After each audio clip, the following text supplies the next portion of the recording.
Thank you for watching Peak Parental Performance. This is United Football Academy's Tryout presentation. What to know about tryouts and how to prepare your player.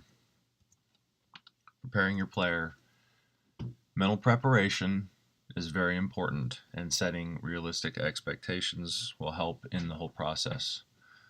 Understanding that players might move up a level, they might stay at the same level, or they could potentially move down is important to understand going into tryouts. Players more than likely will be stressed already. The tryout process is not enjoyable for parents, players, or coaches, but it is how we pick our teams. Parents need to control the level of stress and try not to add to it so that their players can go out and do their best. Getting enough sleep is also very important for players.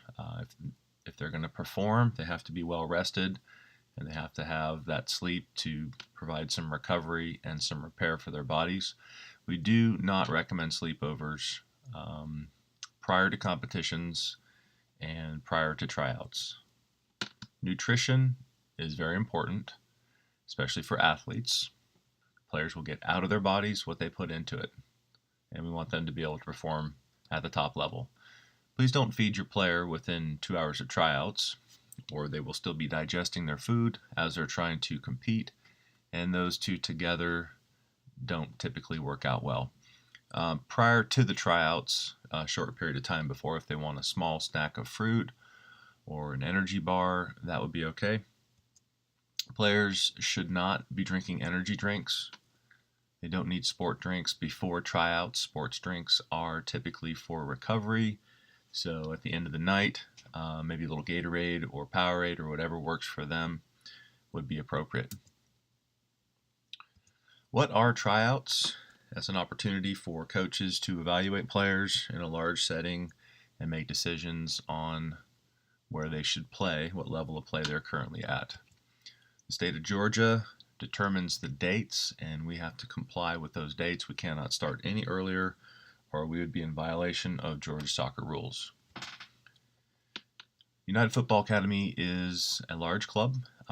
3 nights is a minimum for us to be able to evaluate players, move players around, check them against other players in a couple of different formats, just to make sure that we have as much information as possible, place the players appropriately.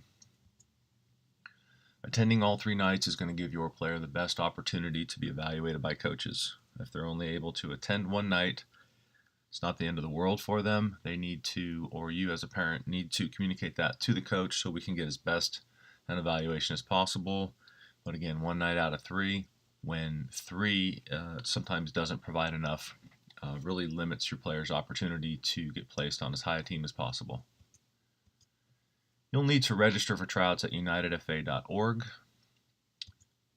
You'll need to make a note if you're not able to attend all 3 nights, or if you're not able to attend at all. It's important that we have all interested players registered so that they show up on the registration forms as we are out conducting tryouts.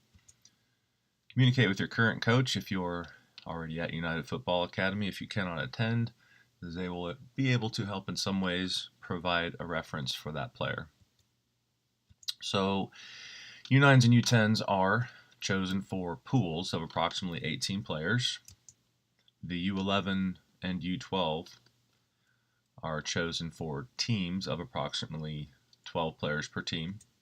U13 and up will be chosen for teams of 15 to 18 players. What to expect on the first night.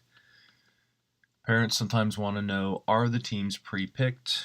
And if the teams were pre-picked, we probably wouldn't need to do tryouts. So the answer to that is, of course, no. However, we do want to start players at a similar level that they have been competing at. As I said earlier, with only 3 nights to evaluate potentially hundreds of players, we typically don't use the first night to just throw kids out randomly. We like to start them at a previous level and then make decisions based on what we're seeing. The coaches will determine where the players begin on that first night. For players to move up, they obviously need to be noticed. And this is a time when players who have certain personalities can really stand out, and others can sort of disappear. So it's important that players are working hard the whole time, because you never know exactly when that coach is watching you. And sometimes body language will tell us a lot. So we want players on their toes and just looking energized. Players can move, and we'll talk about that a little bit later in the presentation. Within the academy, which is the U9 to U12 age groups, there can be some player movement between teams based on player development and whether or not coaches feel that it's appropriate for a player to move up or potentially move down. Second and third nights. Each night the coaches work off of a spreadsheet of players. We move the players within the spreadsheet, and we come out on that second night with the players grouped grouped, I should say, as the coaches feel they performed after the first night. We're looking for players that stand out and attract the attention of coaches. And players could be put in different groups each night. And sometimes it could be that we just need to see a player in a different group, different environment, to see how they perform and help us make some decisions. Second and third night continued. All nights are important to attend. We know sometimes that's not always possible, but for the best opportunity for your player to be placed, it's important that they attend all 3 nights. Coaches make a final decision on the third night. At the end of the night, they will sit around and typically make final decisions so that we can start to formulate our teams. And it's important that players work hard every night. It does get noticed. We can tell maybe if a player's having an off night. We don't want them to hang their head. We need them to work hard the whole time, as that gives us a little insight into their personality. All right, the day after, coaches will make the final decisions and begin to call players. The premier team coach will make the first calls, and once he has secured the appropriate number of players for his team, then he'll hand off the remaining players to the next coach, and it works its way on down. Coaches will only offer a position if you're answering the phone. Otherwise, we will leave a message for you to call us back as soon as possible, and therefore we need to make sure that we have the best phone number. It is important that we talk to you as soon as possible so that we can work on down that list. Next step, coaches need a yes or a no to the offer. So if you're not 100% sure and you need to think about it, unfortunately the position that you're thinking about may not be available when you make up your mind. So we can't really wait for an hour or two for another phone call back. So we need you to be prepared to give us a yes or no answer. Due to the volume of calls, coaches need answers ASAP, or it does delay the process of the red team and then the gold team and on down to make phone calls. As coaches meet their target number of players, the teams will start to get posted online. The tryout number, the first name, and the last initial will be listed. And then within a couple of weeks at the most, you will start to receive communication from the club with registration links, ways to get uniform information, and things of that nature.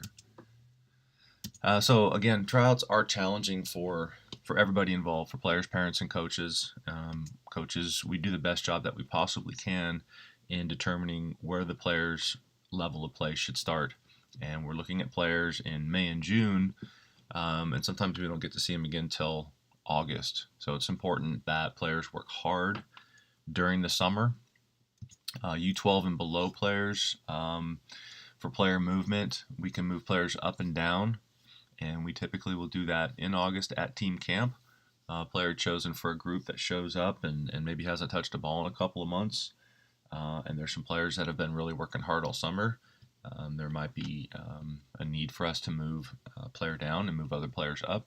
So we can do that in August. We see how they perform through tournaments through September, part of October, and in that month of October we can also make some changes. Players are under a constant evaluation, so in January we may decide to slide a couple players. April, there's opportunities for player movement as well. Player movement is at the discretion of the coach, and it needs to be approved by the academy director. Hope this was helpful to you. I want to thank you for taking the time to watch the Peak Parental Performance. It's brought to you by United Football Academy. We are at United unitedfa.org. You can reach me at don@unitedfa.org. United Football Academy is located in Cumming, Georgia, and we look forward to seeing you at tryouts. Thanks.